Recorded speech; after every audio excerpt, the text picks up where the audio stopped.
presentation that we've got for you today is going to part just try and perhaps paraphrase a brief presentation that was made to hui of the Tangata Whenua reps and the treaty partners, the TANK Treaty Partners Group yesterday.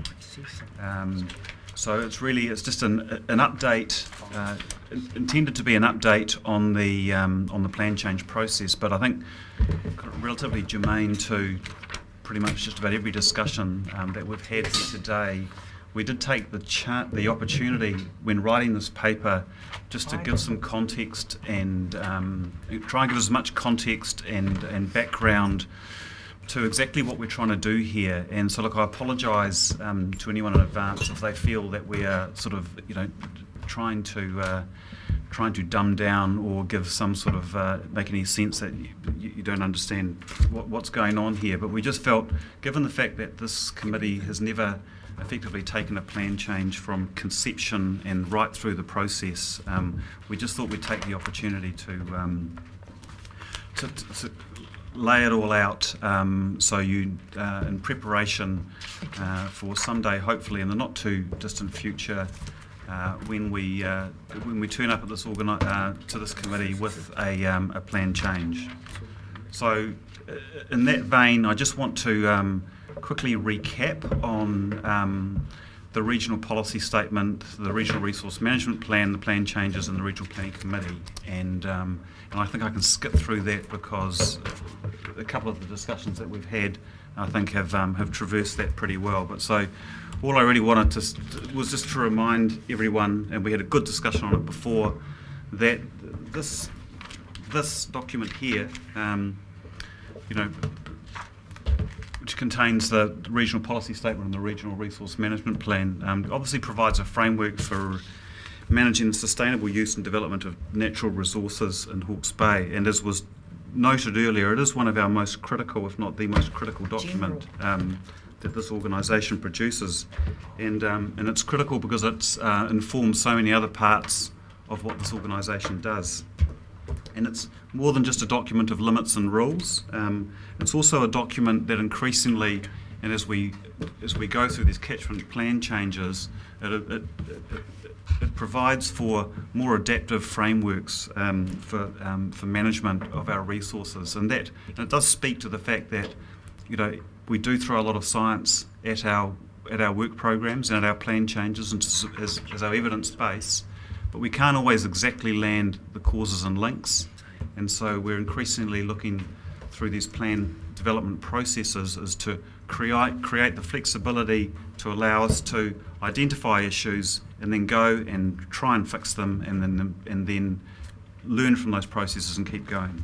And so just to round that brief discussion, which may have been completely unnecessary for you out, under the Regional Planning Committee Act, it notes that the key role for this committee is to review and recommend to Council policy and plan changes affecting the natural resources. So in terms of the discussions we've had today, this is the committee that develops and advances this document from what it was to what it is now and what it needs to be in the future. And so it very much is going to, accordingly reflect the views of this table. Then I want to just quickly talk about the TANK plan change, which is, as you are aware, is driven by a number of factors. First and foremost, it's driven by obligations under the RMA, as particularly informed by the National Policy Statement for Freshwater Management, and the paper talks to how the National Policy Statement for Freshwater Management effectively is a central government's way of describing how they want to see some of these outcomes delivered in the RMA framework. We also have our own land and water strategy, which speaks to the intention to improve the quality of our water and by the way we manage and use our land. So that's why we're doing the TANK plan change. And I think the best way to describe it is that it's an incredibly hard project for this organisation and for all the people who are involved, and it's incredibly hard because of the physical scale and complexity of the catchment that we're dealing with. It contains most of our population, it contains 4 significant waterways and water bodies. It deals very much, unlike Plan Change 6, it very much has to address the issues of urban use of water and the urban impacts on water, and so the complexity is enormous and should never be underestimated. So it's a huge challenge. Second reason it's obviously such a very hard and difficult task is because of the social and historical context, because the catchments that we're dealing with and have been occupied for several centuries, and everyone's relationships with the resources and the way they interact with the resources in this community has developed up over a very long time. So it's a real challenge to try and find consensus views and build a collaborative viewpoint of how we want to manage our future. And so it's a very important task, and it also is happening at the same time as some significant sort of seismic shifts in terms of community's attitude, which is developing very quickly and changing very rapidly around how we should be using our resources and what we expect from the management of our resources. And increasingly also the context of honouring treaty partnership and the role and the very fact of this committee and the role of this committee in those processes. So there's the context that we work in is complicated, and it's also moving, and that's why I think this organisation needs to be credited for its decision a number of years ago to tackle the tank plan change via a collaborative process, which effectively was a process whereby it went to the community and asked the community to help them develop and build a plan, as opposed to the old process whereby staff would go out the back and write a plan and bring it out and try and then run it by the community. So we can never underestimate the commitment of the group of people that have sat around that table for a number of years now, and the challenge that they have. So we should never underestimate how difficult the tank plan change is, but we believe it's going to be worth the effort in the end. It's important to note that it is a process, and as in any process, and the Chief Executive spoke to this quite a bit with the tangata whenua at the hui yesterday. Any process carries an enormous amount of risks, and there's risks in process because you may not be deemed to have followed good process, and so we're open to the fact that there will be gaps, especially over 5 years, and especially over such a large and difficult and complex challenge. But I think where there are risks, there are opportunities, and the opportunities has very much been focused around the solutions that we find. And I think the Tank Group is to be credited for the way they have dealt with some very difficult questions, some very difficult issues, and they have managed to progress towards solutions. The second aspect of this is the outcomes focus and the adaptive management aspirations as opposed to perfection. And we've talked about this throughout the day, that if it's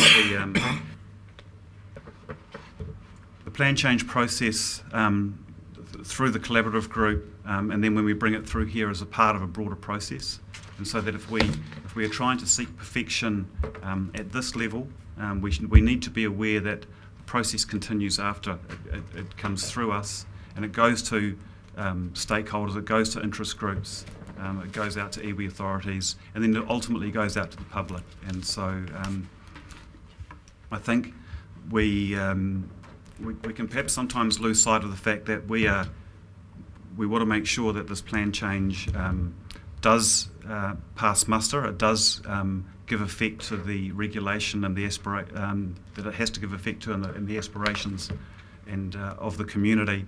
But we also need to move it through so that the rest of the community can have a look at it. And so when it will come to you as I say, in the near future, and I think we should be we should challenge ourselves to resist the temptation to oversimplify the plan change when it comes to us, because you can not underestimate how deep the tank group has dived into some very significant pieces of science, significant pieces of research, in order to come to the conclusions that they've had. So, the alternative is that we go through the entire process again at this table, and so the tank group will be looking to you to take their recommendations and their views and give it the weight and the respect it deserves for the amount of time they've spent on it. The other challenge is going to be balancing the scales, and I think around this table, there's a wide range of interests, and our job for Hawke's Bay Regional Council is to deliver a document that, like I say, that meets the obligations under the legislation, which does require some balancing of values and balancing of interests. And the risk is, if we try to skew the document more in favour of one set of values than the other, then all we do is we open ourselves up to the process, in terms of the Environment Court and the processes that follow, as other parties who feel that if we've skewed it too far, we'll try to skew it back. And so, which I think comes to the most significant point of this is and again we discussed this in passing this morning, this is a significant document. Everyone is very impatient for change. Everyone is impatient for the new frameworks and the new rules that can give effect to the new demands of society and the aspirations and determinations of tangata whenua. And so the longer we keep it and the longer it's in the process is the longer we have the status quo.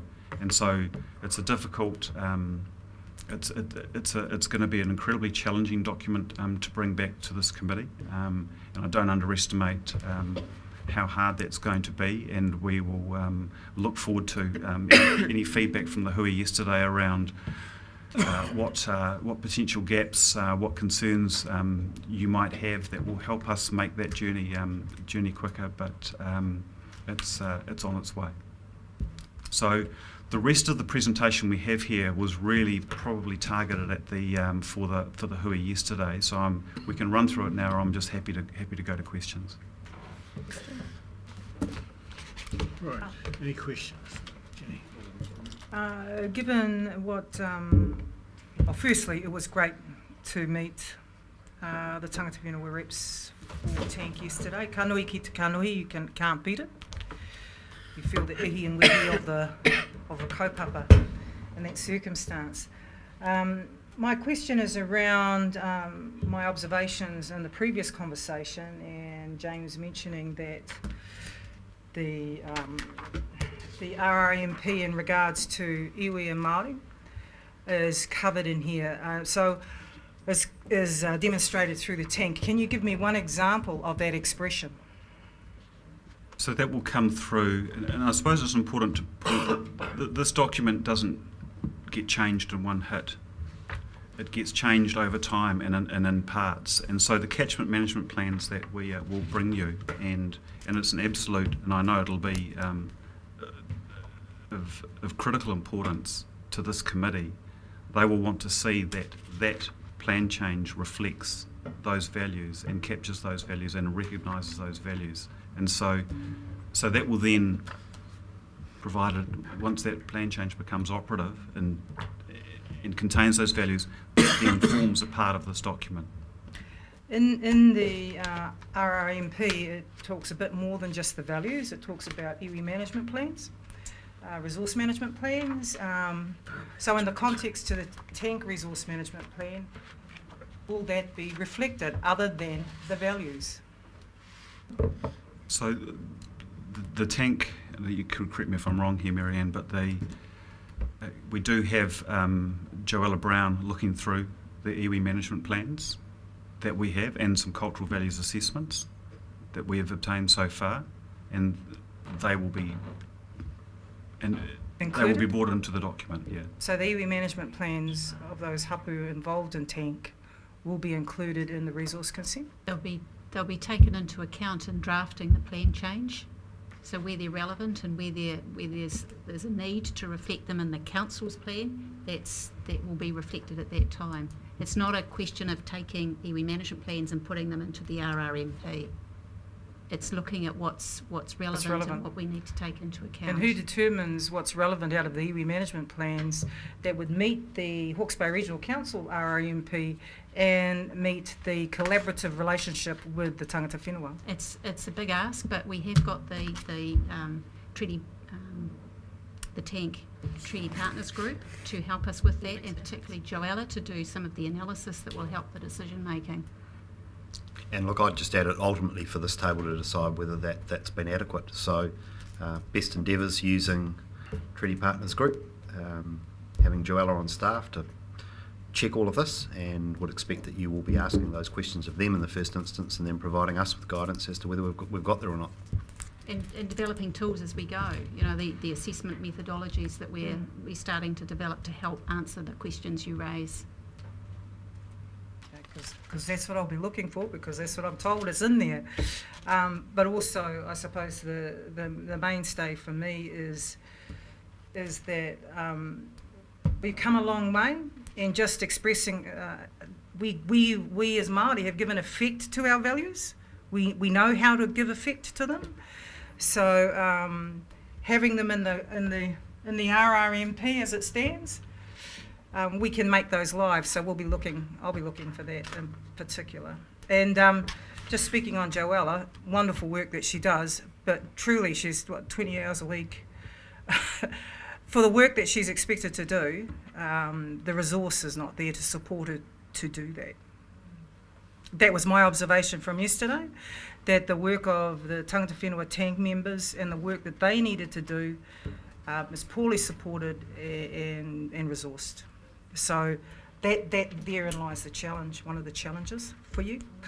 Yeah, look, and it's a challenge for all members of the TANK group, because there's 30 people around that table who give their time to that group, and they also give their time to committees. And so, look, absolutely, there's an extra challenge for the tangata whenua reps. Yeah, the tangata whenua reps are partners. That's the difference. They're not a community group, they're a treaty partner, and under the Act, they're to be looked at as partners. So it's not to be marginalised into community groups.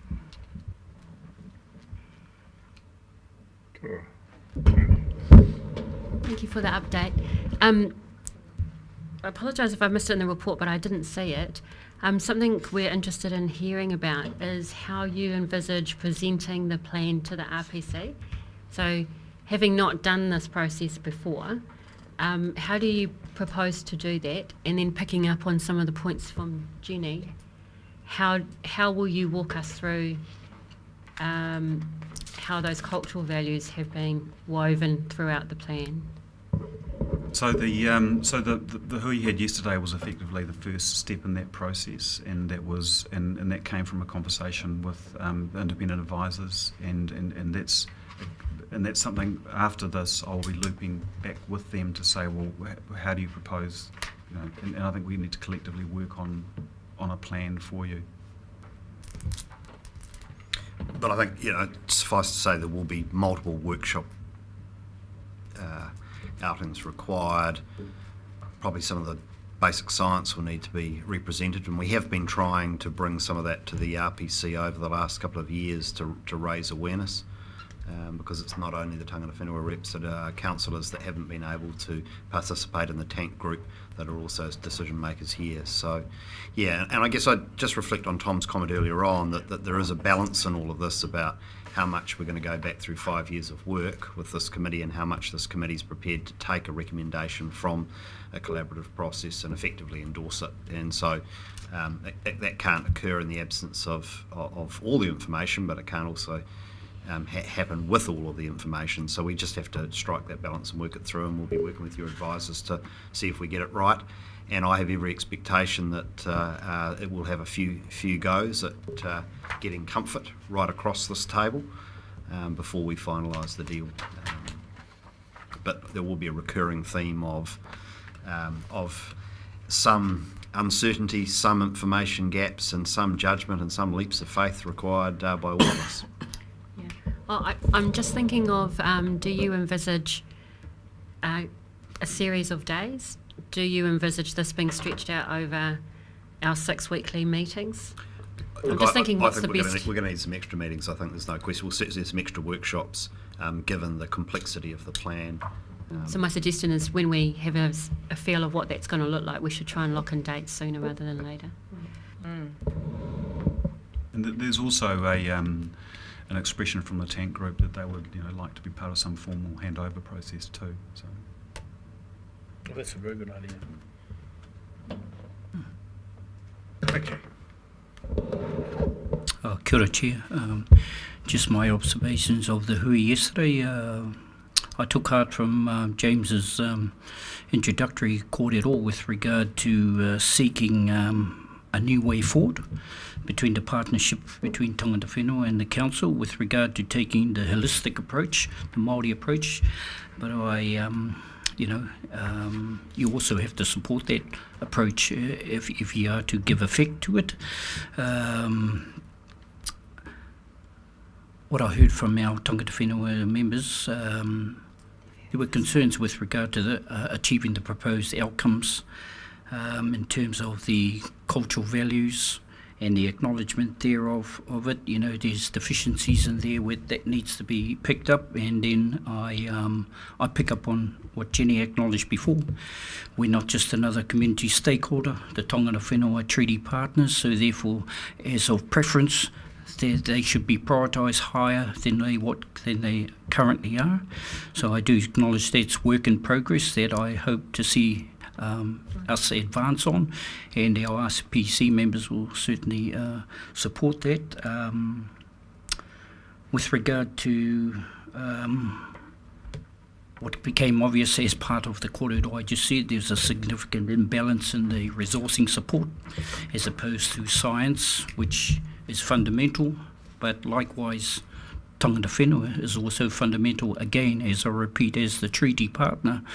And so therefore, there are gaps, but I don't want them gaps to be just as noted. I want us to also walk the talk in regard to if we're going to further support it and give better provision for that, then I hope that happens. Kia ora. Thank you for that report. I'm just looking for some confidence from the officers around, given that we've spent, we being Hawke's Bay Regional Council, over $5 million is my understanding so far, nearer to $5 million on the tank process, and it's been going for 5 to 6 years. What I'm really looking for is some confidence around, if this is the first time that we've engaged as an organisation openly and directly with the tangata whenua reps involved in this process, the confidence I'm looking for, is there going to be more of an emphasis or more of a focus on trying to work on that relationship and ensure that we gather that cultural science in this process with some expediency, given that after 5 years, if we're only just starting to engage with them, that sends some really loud alarm bells to me. And I'm looking for some confidence from our officers and from Hawke's Bay Regional Council around how they plan to find a balance between asking the tangata whenua to give their input at the 11th hour. Look, I might make just a few quick comments and then hand to Tom. So absolutely not 11th hour. So look, I've only been involved in the tank process for a little over 2 years. And certainly, when I came on board, there was work underway. There was efforts being made, etc., to commission work, particularly around understanding all of the cultural values at play and around Mataronga knowledge as well. And so there has been an ongoing investment there. When we stepped up the investment, we obviously brought a Māori advisor onto the tank project as well. So it's not something we've just come to in the last few months. I would say that it's been reasonably challenging to expedite some of that work, probably related to some of the mandating issues initially that were difficult, obviously, and just the time it takes to collect some of that knowledge and get the work done. So we have been on the case. Whether we did enough at the front end, I think there's a generic issue with whether this council put enough resources into the front end of tank right across the board, not just with respect to tangata whenua interests. Anything you want to add, Tom?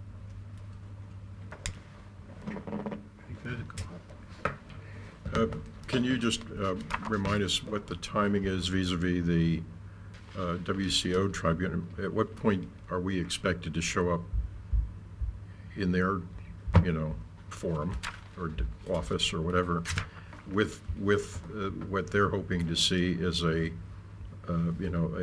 nice tidy package that everybody's agreed to make their life easier? And are we assuming that we'll get this process completed before we have to do that, or how does that all work out timing-wise? So the special tribunal recognised that obviously not the entire tank process, but the collaborative process was nearing a close, and that and at the close of that there should be some recommendations from the community, and they made room for those recommendations to come through, and so it's still and they've given us roughly till June for that to happen, and so we still think that that's possible, that we can meet that time frame. We've got a couple of tank collaborative group meetings to go, and then we hope to be in pretty good shape on a first draft of a plan not too long after that. So So are you saying you think there'd be a plan that this committee would have reviewed by the time we have to go to the WCO tribunal? in an ideal world, it'll be a plan that's been through this committee on the first pass through. In an ideal world, it would only be one pass through, but that's my expectation. I just want to just address something that Api just said, that I'm not sure where he got the idea that mana whenua have only been involved in the 11th hour. I haven't been around tank only for 4 years really, but so I haven't, not the whole journey, but I know that Māori Apatu has been involved at least over that time, and certainly Naya and the iwi have been involved right through that time. So certainly not 11th hour. So, were you just clarifying? Were you seeking a response? Well, yeah, I am, because I'm concerned that you have that view. Okay, so where that view comes from for me is that I see a distinct difference between someone participating in a forum actively and someone participating in a way of attendance. So, by way of example, as an RPC member and a tangata whenua representative, I've tried to make myself available to attend the occasional tank meeting. So I have, in that role, observation only. So, and I have seen and witnessed our tangata whenua reps participating in that forum. So it was a poor way to perhaps bring that issue to the fore. Yes, I would agree that we have had people participating by way of attendance at the tank forum, and in some of those occasions they've had good opportunity to speak. But there's also been feedback coming from our tangata whenua reps saying that they haven't felt that they've been able to engage effectively with that forum, and that for me is a concern that I'm sure the tank group have been working hard at, because you've got a whole range of interests on that table and a whole range of industries that are trying to work collaboratively together despite where there may be conflicts in their agendas. So from my perspective, coming in at the end of this race and touching base with some of our tangata whenua reps, it's more around we're getting to the end of where the report now lands at the RPC, and the tangata whenua feedback that I've received, even though I wasn't at the meeting yesterday, is around the effectiveness of their participation within that forum. They feel has been undermined by a variety of things, which I can't specify. You'll have to ask our tangata whenua reps for that. And then I was listening to the conversations which have come through today, and I've heard all the encouraging words about collaboration, etc., but I'm still seeing some gaps around where the science that tangata whenua bring to those discussions and where they feel they're being effective or heard in that forum, I'm still seeing gaps in that space based on the feedback that I'm seeing. So they don't feel that they're, I guess the best way to put it is that if I was looking at a partnership, a relationship between myself and another partner, and I compared it to the partner relationship which I have observed, and these are only observations, that I've observed in the tank process, I see a disparity in that partnership, and that for me signals concerns when it eventually lands here on the RPC, because as a tangata whenua rep, I'm immediately going to go, well, these disparities are a real concern for me. How can we move forward until we address them? So I apologise about the 11th hour reference. That was unfair on our staff and on Hawke's Bay Regional Council. I know we've had reps in that process for that long duration. That, I guess for me to clarify, was around that now we're drawing to the end of the close. There seems to be some pressure coming from our tangata whenua reps on the tank process around how effective they've been in that process and whether or not they can still be effective going forward. And just to add to Api's kōrero, the proposed change 5 that Ngāti Kainganiwi put in was born out of that frustration, and I know that because I was the acting CE at the time that occurred. So the outcome of that frustration is clearly articulated in the proposed change 5 that Ngāti Kainganiwi put through the courts. So, and that's no criticism on the team. It's actually a reflection of the challenges and the hard rub of a collaborative group. And as tangata whenua groups, we want to ensure, as my whanaunga over there said, that we're not, we are a higher priority and we need to meet that. If not, you'll get more litigation. That's the reality, because we have that mandate to lever off. So that gives some, some reasons to reconsider the prioritising of supporting the tangata whenua in tank to ensure that they give effect to them when we are in the plan change. Kia ora.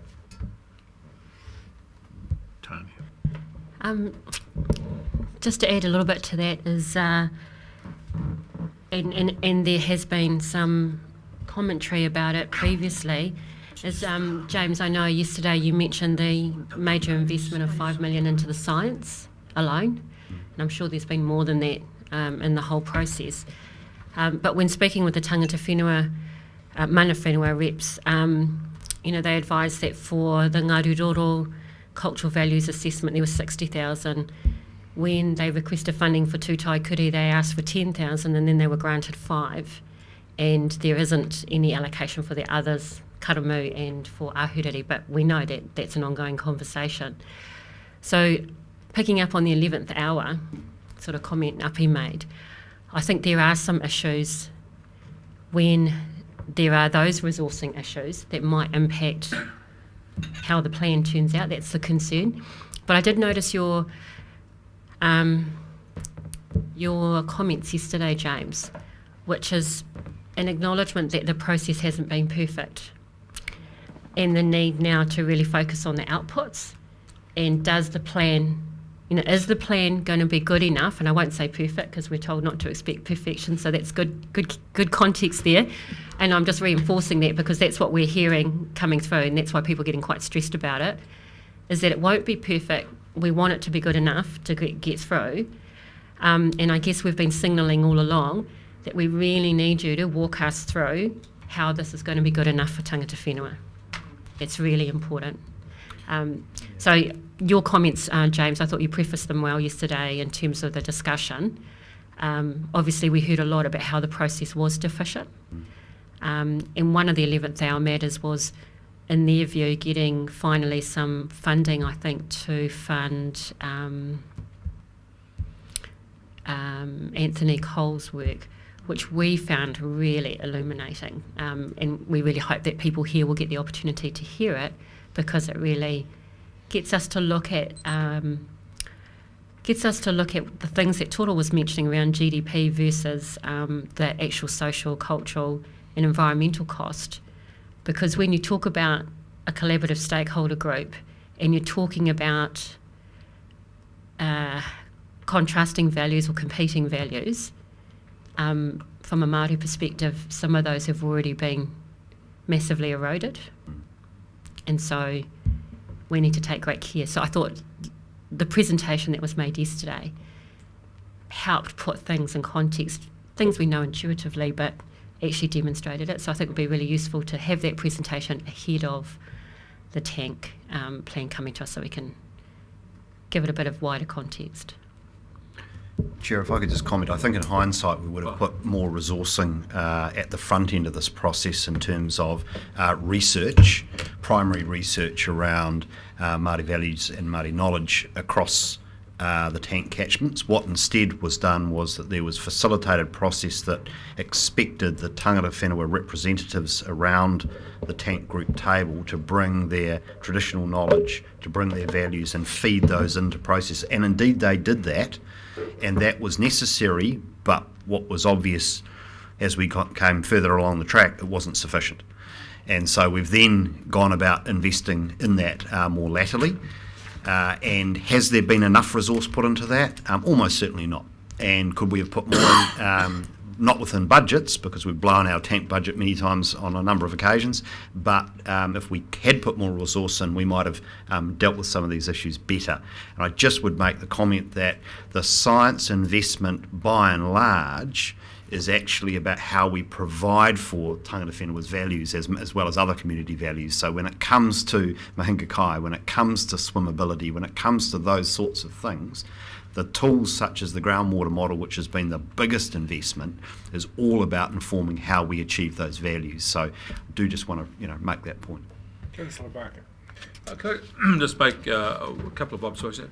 I've sat on the outside of this tank process, and I hear people's concerns about it. Can I just frame it? This was a huge gamble by this council. Could have taken a purely legal approach, but put the process to this enormous collaborative approach. This was a high-risk strategy, never been done before. So this is highly experimental. Are we likely to get it perfect first time? I challenge anybody. If you go and do a giant slalom down the top of the hill, I guarantee you fall off the first time, second time, third time, fifth time. We never make the perfect run the first run. So let's not get ourselves sort of too anxious about getting perfection. There's going to be deficiencies.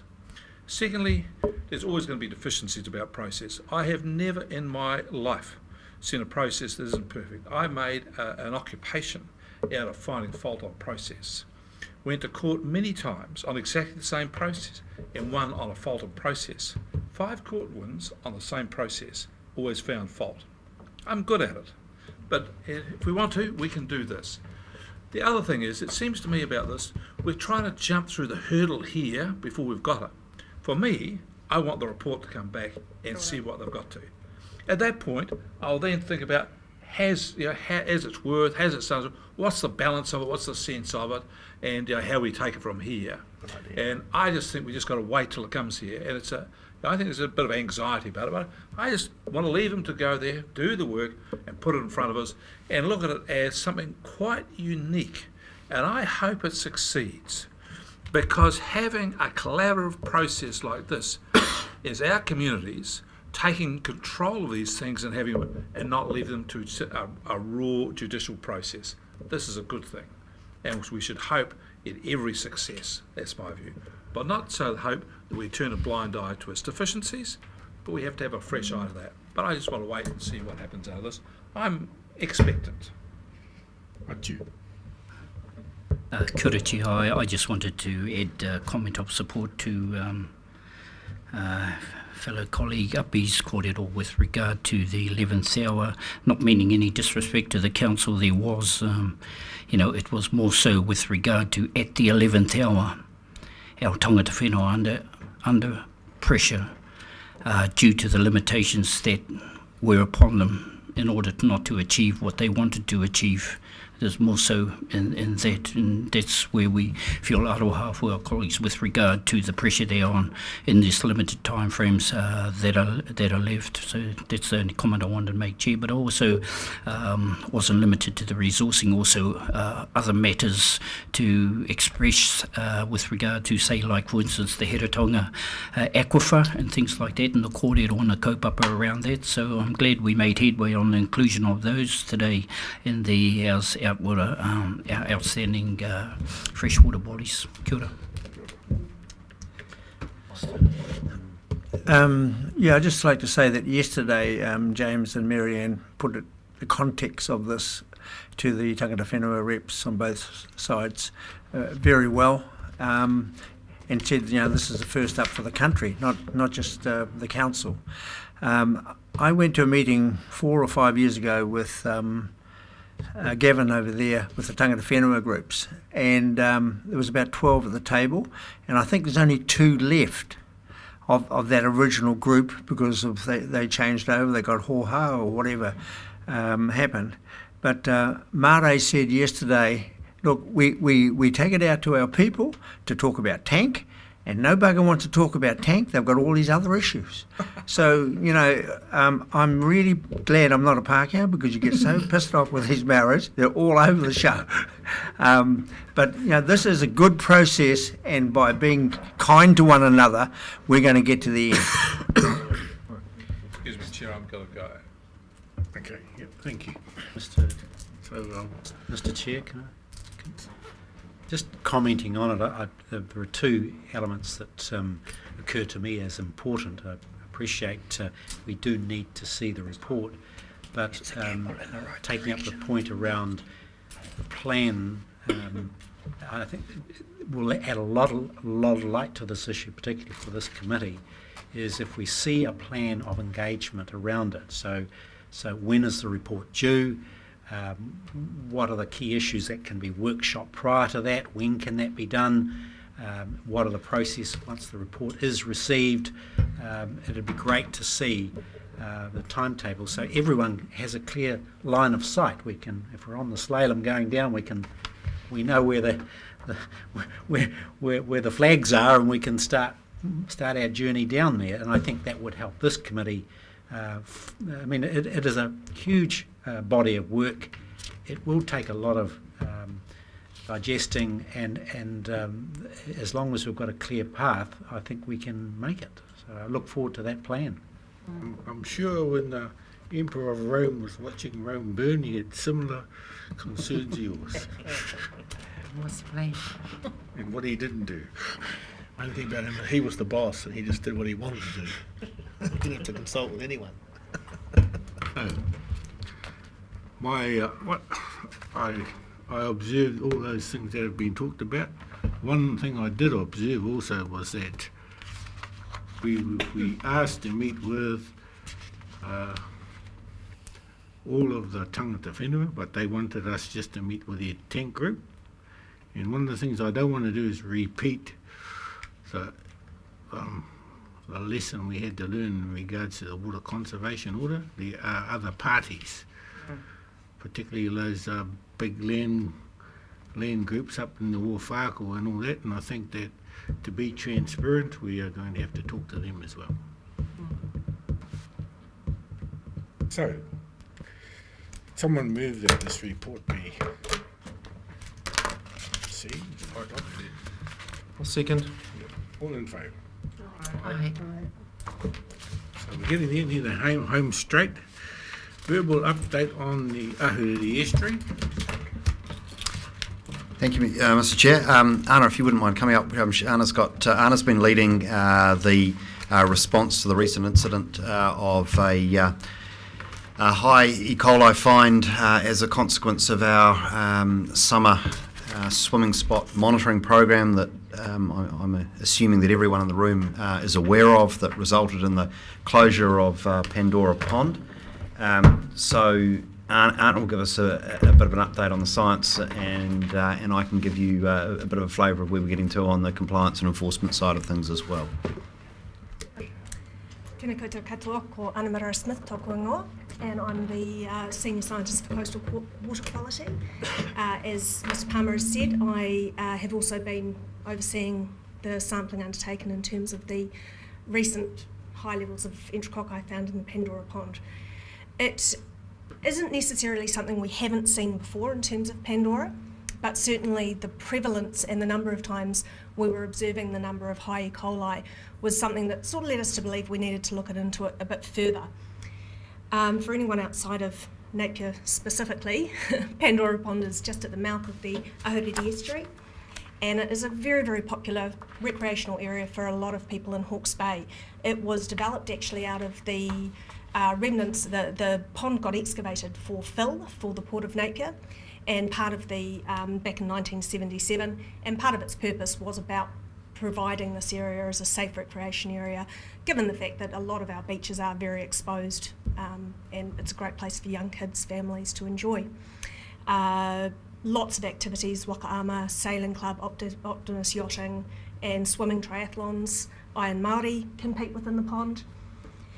And 12th of February, we had a high level of enterococci observed during our regular recreational water quality monitoring. That was an action level exceedance, by which we then notify the public health unit, and they will determine whether or not there is an advisory against swimming in the area due to elevated health risks. We use a national guideline for determining that. That was developed in 2003, and it's used consistently throughout the country. Follow-up sampling indicated that that level went down, but the following Monday, the 19th of February, it spiked up again. Again, it went down, but on the Wednesday it spiked up again, and that's when we thought, hey, look, something is certainly going on here that we hadn't expected earlier. So we set up a sort of holistic sampling program to try and identify where those sources of contamination might be coming from. The Pandora Pond area site's just through here, and most of you will know that there is also a large inflatable here that kids love to do bombs off, and so we also sampled over here. This gives us an indication of what levels we were seeing when the exceedances occurred. But of course, because the area is surrounded by farming, industry, residential, urban dwellings, marina, there's multiple sources of different kind of contaminants coming through. So we had to try and isolate which contaminants may be causing the issue. So we extended the sampling program to include the railway bridge. This would give us an idea of the upstream rural plus urban influences through the stormwater that comes through these tide gates. The Thames Tyne here, and that gives us an idea of some of the industry inputs in this area. West Shore Bridge, what's coming out, but also what's coming in through the marina. And more later on, after one of those incidents, the Napier Sailing Club. So just an idea of what we were sort of seeing. Just stand back a little bit, so please tell me if you can't hear me. So these are those three range of exceedances. So this is Pandora Pond here, and this is the date going from the 12th of February through to the 16th of March. So we continued daily sampling, mostly daily sampling, for almost a month, trying to capture what was going on to be able to actually go forward and look at what were the types of or sources of fecal contamination that was causing the problem. Pandora Pond, which is the swimming site, is this one here, and these are the three exceedances that caused the problems. And as you can see, it sort of jumped up and down, which caused us no end of grief when it came to trying to advise with warnings or pulling warnings off. Once we decided the public health unit put the warning in place, we sort of went along and without much going on. One of the things that jumps out to me, this site here, which is the Thames Tyne, and there always appeared to be some elevated levels coming out of the Thames Tyne industry area. And then, of course, on the 8th of March, we had 323 mils of rainfall in 24 hours. So everything jumps up right here and pretty much continues until this is the more recent monitoring. But again, you can see that we've got that Thames Tyne area that's sticking out a little bit. Basically what the data's showing us, and that's a month of daily sampling over different tidal ranges to try and get those sources, is that huge level of influence of the rainfall, which we expected. That can happen when you have, such high intensity. The elevated levels from the Thames Tyne, and some really high counts that were coming through, even from the railway bridge, which was the more upstream area, but up to 35,000, it's 330,000 E. coli 35,000 at the Thames Time. So the question. yeah, Is that the sailing club up there? the sailing club, yes, it is. That is the sailing club. That was after that heavy rainfall. So, Where's that coming from? Presumably you're not meaning the sailing club, but No, so just in the water around the sailing club. There are stormwater outlets throughout that area. It can be also coming through this area here. Some of these results, like I said, the 8.3, they don't fit on the graph because everything else gets squashed below and you can't see anything. So I've excluded those, but there are more points at the railway bridge in Thames Time that are further up here. So it's really a whole of catchment issue when the rain comes down. so I just got a question. How does heavy rain? I understand why heavy rain, when it lands on the hills and washes, animal feces which have been left on the hillside. But how does heavy rain affect that drain? A dreadful name that drain's got. Thames Time. Yeah. But what's in that drain, and it's sort of flowing all the time. So is it washing off those factories, or So you're absolutely right. The Thames Time waterway is actually a tidal creek. it's tidal creek? It's yeah. been modified, obviously. It's to a be, drain, really. Well, Was it ever there? tidal creek. So we should treat it as a tidal creek. Yeah. Because it is very heavily tidally influenced. I mean, it goes the difference in elevation between low and high tide can be up to 1.5 metres. That's right. It goes from this to fairly high. In that area, it can be a number of things, and this is what the fecal source tracking would aim to identify. So in an area like Thames Time, it's a small catchment. So that catchment is not extensive by any way, shape or form. It takes in the bottom of Karana Bay, and so some residential areas there, plus all the Onikawa industrial estate area. Within there are sources, obviously. There's sewage systems. There are horses. There are cows. The cows would probably come more in, but the horses most certainly could come through that area. There are dogs. Dogs are a contributing source. Could also be avian, birds. Wouldn't expect too much from birds, but at this point, without that fecal source tracking, it's a bit like flying blind. So we actually sent this sample off for fecal source tracking, given that it was just a bit more elevated, and that's the one that actually came back. Birds. No, it wasn't. That one was, yes, at the inflatable. That one right there was the one that came back as birds. We then sent some What of are these birds? off. They couldn't find it. They've also had a problem. This is at ESR in Christchurch, which are the national experts in terms of, along with Cawthron Institute, fecal source tracking. They take the DNA from the water and look at what source it is. It could be a cow, it could be dogs, Waipuka stream. We had the issue with geese. Moise geese. So, Should have shot them, mate. I'm just thinking about the stormwater system. Yep. Because we have the same issue in Waipukaro and the Papanui stream Yep. as well. So when that rain comes, and it comes like that, the outflow into the Tukituki River, which everyone complains about, or the fecal matter going up, it always happens when there's a downpour. No one ever measures our area when there's a downpour, but that's all right. The main driver is that we have they think that a new sewage plant's going to solve the problem, but the reality is we have a stormwater system that doesn't have the capacity to meet the demands of business and life today. So you can still get a new plant, but it's the stormwater systems that are pretty antiquated. And I'd ask for that estuary how old that stormwater system is, how many adaptations ad hoc have been added to it, because you're going to kill all the geese? That's just not the answer. The answer, I think, to solve the problem lies around the antiquated stormwater systems that are not designed for the business and life of today. So that is an excellent point and absolutely spot on. It's also something that is prevalent throughout New Zealand as well as throughout Hawke's Bay. Wairoa District Council also has similar issues with ingress and infiltration. So there's a couple of things that can go on. Auckland Council, you'll all have heard about their combined sewerage systems as well. We don't have those, but we certainly have infrastructure that at the time may have met the environmental outcomes that were set at that time, but may not meet the environmental outcomes that we expect today. Also, as you say, population growth, retrofitting, all of those things. We have been working with Napier City Council pretty hard on this. Public Health Unit ourselves, Napier Council, we're all really keen to get to the bottom of it. It's a huge spot for recreation.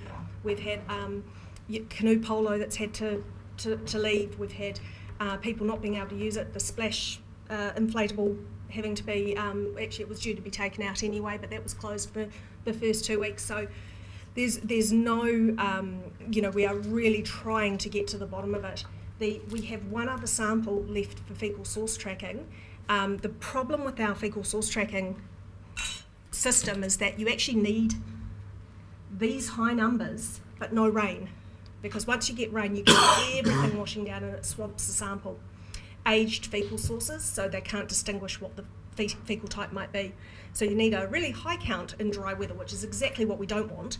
But actually trying to target those, you can't target. You just got to keep sampling and hope one of them pops for you.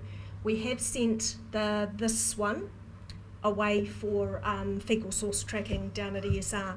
It was a rainfall related one, but it was quite early on in the hydrograph. So if they're able to come back to us and say we can source it, then we might send some of these other ones away, but we didn't want to take that investment without knowing that it would actually work because they're pretty expensive. Absolutely, Napier City Council have undertaken CCTV. They've part of that is around their infrastructure and how it is all working. So yeah, really good point, and it's CCTV and stormwater systems? Yeah, they just chuck a camera down, they look for any roots coming in, they look for cracks in the pipe, they look for anything that would mean more water's coming in, or potentially a pipe from somewhere that shouldn't be coming into stormwater. So walks like a duck, talks like a duck. We need to figure out what the permit is for duck shooting season, so to solve it, that's what I'm saying. Absolutely, and we're trying our best, but we're facing those issues around, the first one says birds. Absolutely, it's a wildlife refuge. You expect bird life in there. You would hope there's bird life in there. We're aiming to get more bird life in there. But certainly some of these other ones where we're getting, these elevated counts in the Thames Tyne, and, that could come back as being sediment resuspension through that system. We just don't know yet. That is the trouble with the system. Yeah. So is the Willowbank Road stream, where does that come out? Sorry, the Willowbank. A riverbend road, I'm sorry. Riverbend Road. So that's you past mean the Mārewa shops and heads towards the plantation. Yes, okay, so that's a county, yeah. And that comes out down at the plantation, which is. That comes a long way, that one. Yes, it does, and it comes all the way from. So we've got. We did some assessments actually all the way up to Miani for this one. Yeah. So that comes in through here. Oh yeah. It comes all the way down through the old Tutakuri riverbank, Yeah. right along Yeah. the shingle spit, out to Miani basically, and along this expressway. So it's quite a big catchment that's going there. Obviously, prior to the cross-county drain being put in that goes directly out, 90% of Napier's stormwater went in. It's now only 70%, but still it's 70% of all of Napier's stormwater goes in at either this point, smaller bit obviously from this area down here. And obviously, we've also got the inflatable, which means at any given time you might have 200 odd people actually in the pond there. Hannah, can you say, going back to your sampling data, can you say if on longitudinally is the issue it appears to be getting worse, but what is your historical data telling you? Have we got an increasing problem, or we just haven't measured it? So up until last year, we certainly didn't have an increasing problem. I'm wondering if these results, because we've got a lot more of them as well, might skew the data at the end of this season analysis. But certainly we've had these sort of cluster events in the past, not within the last 3 to 5 years, but certainly within the last 10 years. I think though that obviously with the inflatable as well, it now becomes an area where people do congregate. So the public health risk in that frame is a lot larger. When you're getting 300 odd people in a single point, there is that concern about illness. To issue nappies, do we? Or Sorry? we issue people with nappies, is that what we're I don't know what the solution there could be. Any further questions? Well, I have just a fairly. I just want to support Jenny's comments because it's kind of nobody's fault, but we have our population has moved on, and our industry's moved on, and our infrastructure hasn't kept up. And this is, when I say we, it's generic, because it's right through Auckland. You can't swim in Castor Bay, and you can't swim in Milford Beach. It's just how we're going to deal with that, because we do need to deal with that. We do need to put pressure on our cities, both of them, and our smaller towns like Waipawa and Waipawa and Wairoa. And what are we going to do about this? Because we just can't take measurements and it's going to get worse and worse. Of course it is, because we're about to talk about whether we're going to put more houses feeding into that estuary as well. We've got all those factories there that are feeding into that dreadful drain, which is tidal, and which is, it looks like, I walked it, and it looks like China in there. So, you know, we are going to have to put pressure on our urban friends, and that's all there is to it, because there's another factor coming into it, and that is global warming. We're getting big rain events all the time. It's not unusual for us to get 110 mils. Now, I can't believe we got that much, because I only got 80 mils at my house, but nevertheless, 200 mils over what period of time? It's 323 over 24 hours. Well, you see, that is huge amount of rain, and our systems just can't cope with that, because they're used to getting 30 or 40 historically. So we're facing a big problem here, and we've got to face it. Councillor Bailey. Thank you, Chair. Thank you for your report, Anna. I'm also surprised you've gotten here yet, because I would have thought after this last 6 weeks or so you'd be tearing it all out, because I know how challenging how challenging this whole issue has been for you over the years, and especially with rising public expectations. But my question is, I recall at a past council meeting, we wanted to make sure that Napier City Council was giving this the priority that it requires, and that when their long-term plan comes out, we were going to have staff cast an eye over that to make sure that we were comfortable with that they had made it the priority and they're putting the resources into it. Can you just confirm, James, I suppose, that that's actually going to be happening?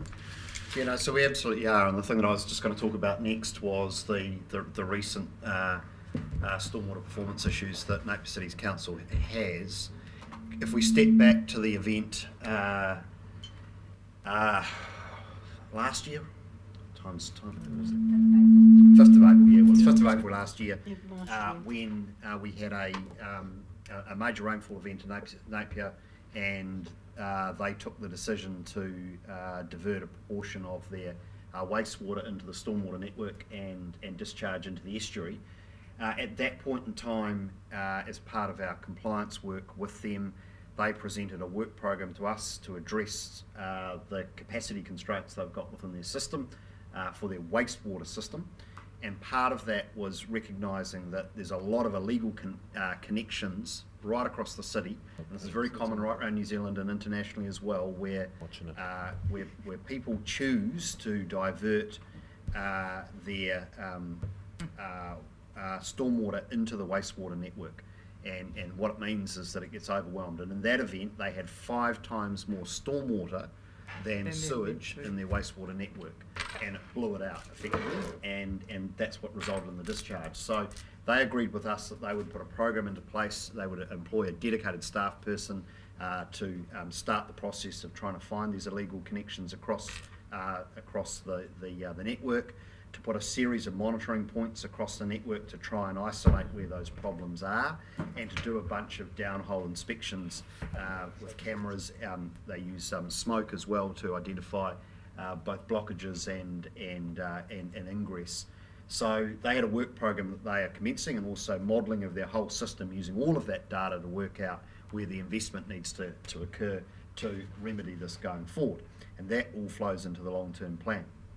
Now, on the 4th of March, as we were doing all this, and Anna was working with Napier City and the DHB, we had a call at 9 o'clock in the mornings, Sunday morning on the 4th, from a member of the public who identified that there was stormwater wastewater, so sewage, seeping out of a manhole cover just here, going into the drain, and it was going into the network and discharging into the estuary over here, crossing under the road and into there. So we alerted Napier City Council to that immediately. They turned up on site, they cleaned it up, they disinfected the site to the extent they could, and they remedied the problem and got things moving. It was a blockage in their sewage line through there, and so for all intents and purposes that was resolved, but there was a discharge of raw sewage into the estuary, which our water sampling has demonstrated, and that's currently part of an investigation, and there will be an enforcement and related decision on that in the next few days. 2 days later, we had, before the heavy rainfall event that Anna referred to on the 8th of March, on the 6th of March, some of you might recall, we also had a big downpour. There was 24 millimetres in 1 hour, particularly over the airport and over West Shore. So all of the airport and the West Shore's sewage network comes across this bridge here and flows through the city out towards the sewage treatment plant. They, through their own surveillance, they sent staff out to check all their network during that heavy rainfall event, and they found on this side of the bridge, just about here, an overflow from a manhole cover again of sewage that was going into the berm and heading towards the estuary. Because there was pouring rain at the time, they weren't able to definitively determine whether or not that was going actually made its way into the estuary. And we weren't advised by Napier City Council until 2 days later, so we weren't able to go and do any immediate sampling on the site. But they disinfected the site again and remedied the issue and got things flowing again. Although the extent to which it was remedied, I guess, was probably by the rainfall dissipating pretty quickly. So there's a capacity issue here, probably lots of illegal connections, and certainly it's likely there's groundwater ingress into their wastewater, which means that it gets overwhelmed.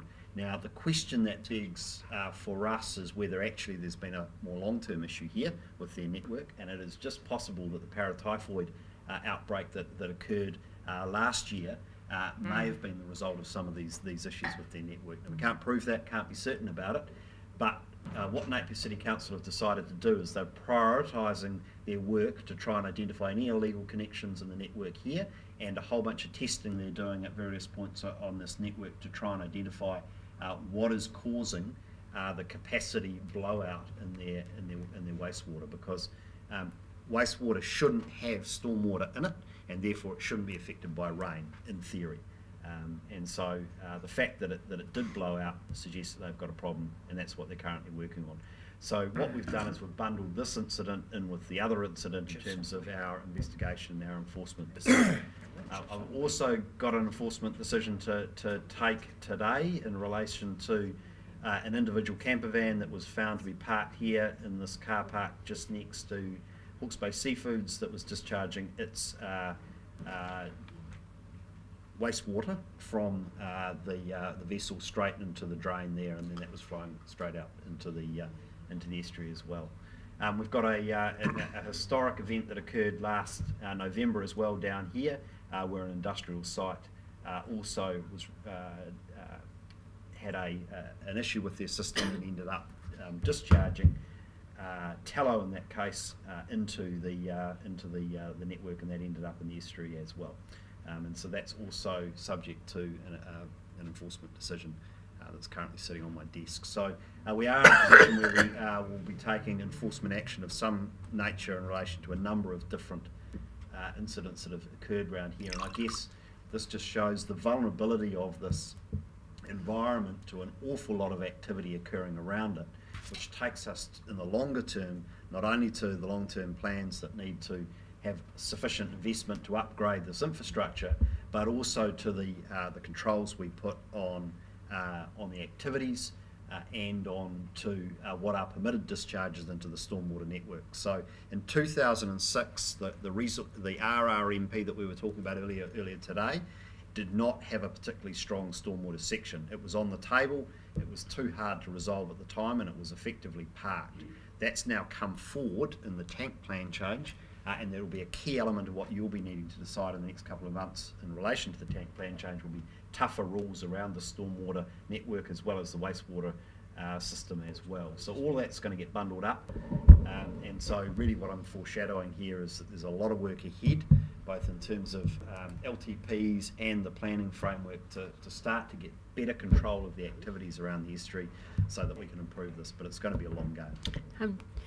If I may, I've got to just depart in a minute, but I just wanted to say it's good to hear that there is enforcement decisions being made. I hope enforcement is followed up, because in addition to this being important for recreational values, for example, and ecological values, hugely important for cultural values.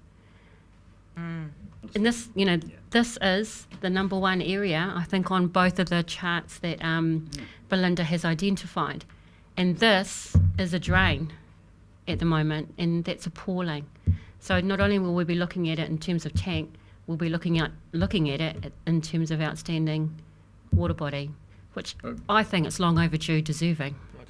I would also note that somewhat buried at the beginning of our document here this for today, page 3 or so, is a submission that we made to a plan change of the Napier City Council, which anticipates adding 150 homes that would whose systems would one way or the other drain into this, and for, I would say, as far as I'm aware, this is one of the first times that we have ever actually put a submission like this in front of the Napier Council that says, hang on here, we're not going to passively sit by while you add to your burden without addressing the systemic issues involved in supporting your development here. So we have all this going on, and we have 150 homes at Park Island, on the table. It all doesn't compute. So I'd support your computational arrangements there, Councillor Balfour. I would agree that there seems to be some inconsistencies with the budget. So I'm speaking here as councillor, as opposed to Tangata Whenua rep, seeing as the council's been banded around a little bit in the conversation. So as a councillor, I moved into my role as councillor particularly concerned about the well-being of the estuary, and have been working closely with our senior level team around what are the plans and intentions for this space. So I know that we're working collaboratively with Hawke's Bay Regional Council and the Hastings District Council and other partners who are responsible for discharging into the space. I have some confidence that they've got some long-term solutions planned. There are no real quick fixes. Again, it's the same things. I won't reiterate what's already been mentioned with regards to age of the infrastructure. But I would encourage, one, as a Tangata Whenua rep and an RPC member, for us to continue to apply pressure in this area. While I have confidence in my senior level staff across the road, continued pressure will maintain a level of priority for the estuary that needs to be maintained from all corners of our community. But I have every confidence that the planning that the team are doing with other LTAs will address in the long term what is a deficient approach to the use of this estuary and how we deal with our wastewater. So thank you for your comments, and I was just sort of chucking there with Napier City Council that that's where we're at as well. James, thank you for that update. Much appreciated. And now that that's out obviously in a public forum, given the nature of this meeting, are we able to put out a press release of some sort around that? I mean, whatever your decisions are around the enforcement action, that would be. It'd be nice for that to be further publicised than just the video.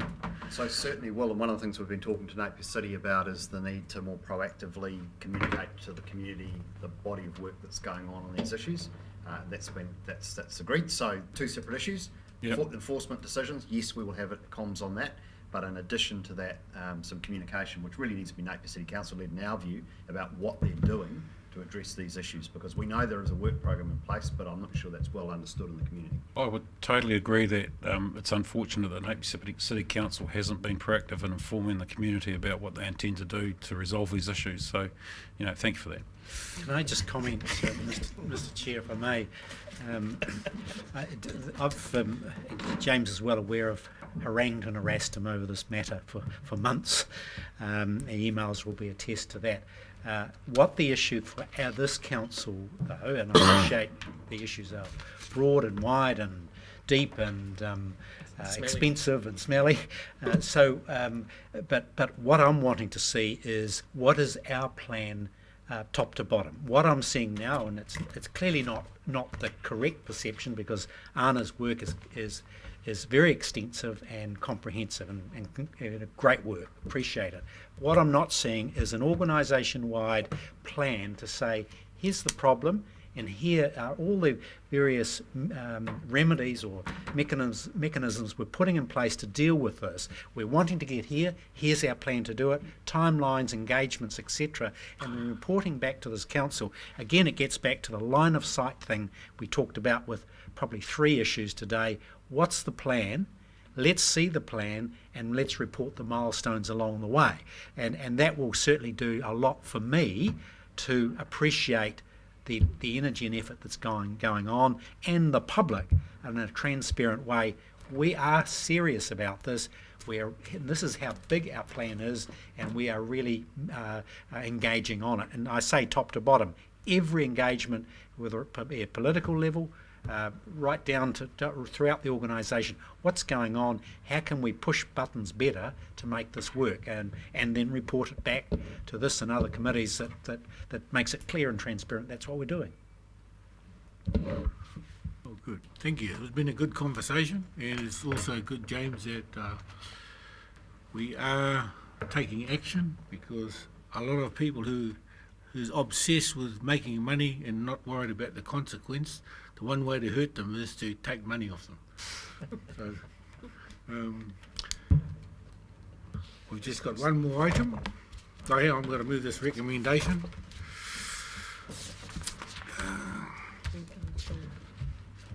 That the Regional Planning Committee receives and notes the pathway to draft tank plan change adoption by RPC staff report. So, another mover, please. Not do this. No, we haven't moved. No, we haven't got a quorum now, have we? We have, yeah. 14's a quorum. Okay. Okay, seconder? Yep. All in favour? Aye. Against? Unfortunate. That's it. So there's only one thing here, business not on the agenda, and Jenny, it's all yours. We have lost our quorum, I think. Eh? We have 14. 13. We have 13. We have 13. Oh, we've lost the quorum then. Do we have 14? Rick said, Well, it's not a really, I mean, It's not a decision item. no, It's just, no. Just to see. It's a recommendation and we can Just for noting. remind those people who talked a lot and left early that they need to be a bit more succinct.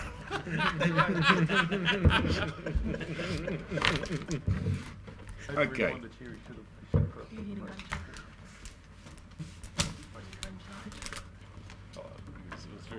So, discussion, it's only a discussion item, it's Oh, okay. yeah. Yeah.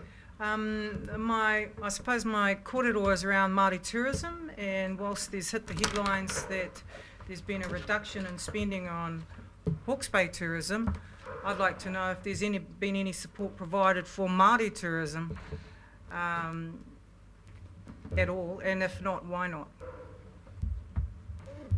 oh, no, that's right. So one of the requirements of the contract that we have with Hawke's Bay Tourism is that they undertake some work in this area, and they have, as I understand it, got, in fact, so Mike, you can probably answer this more crisply than I can, or maybe Fenton.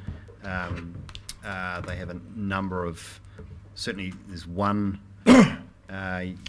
young Māori tourism student essentially that's on scholarship or on support there. That's one of the activities that's going on. Plus there's been a series of engagements, I think, with Māori tourism providers. There are a cluster of Māori tourism providers that have been provided with support by Hawke's Bay Tourism. Is there anything to add on that? Kia ora. Māori Tourism, the board obviously we have our intern, our first intern actually. We're hoping to do more on that front.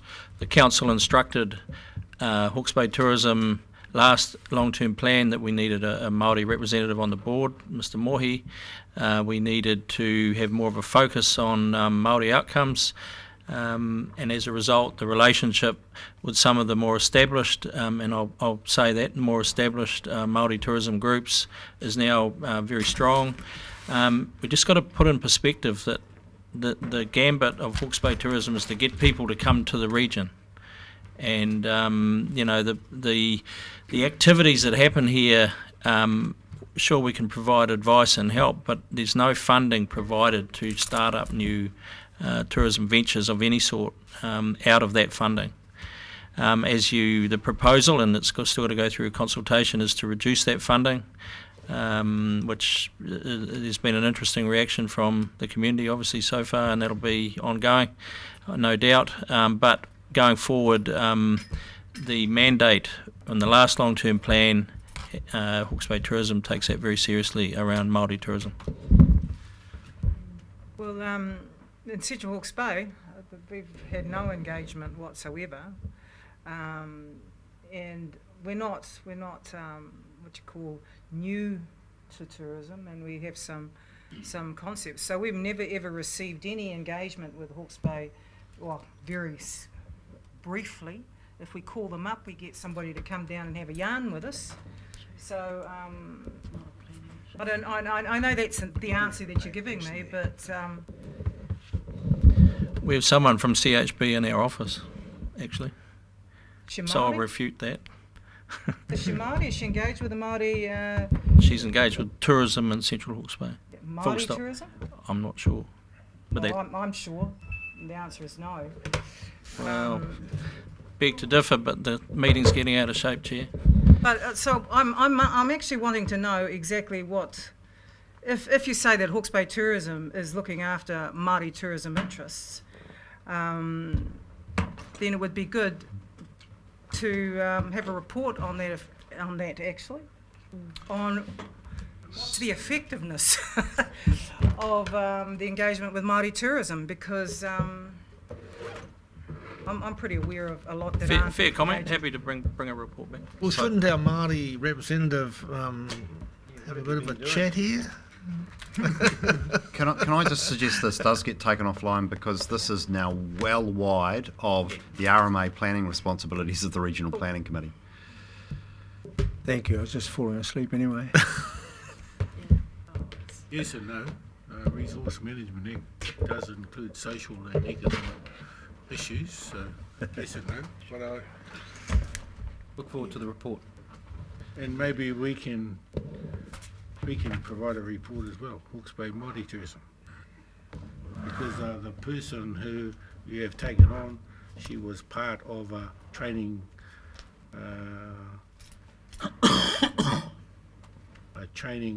course that was done by Hawke's Bay Māori Tourism. We contracted Lift to do it. Okay. So, Mr. Moy, can you close our meeting, please? Thank you, everyone, for your restraint. Hopefully, we can restrain ourselves a bit more in the future. We won't be here till after 5 o'clock.